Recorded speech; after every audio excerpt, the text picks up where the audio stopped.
Assalamu Walaikum. In this video, how to make a grayscale image in Photopea. Let's get started. First of all, open your image.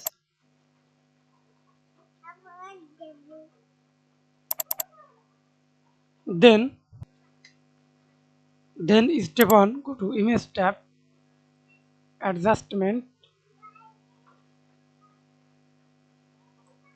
Distort, or shortcut key Ctrl Shift U. And step 2, press Ctrl Z back, click this icon directly, black and white. Only this layer or multiple layer. Then change.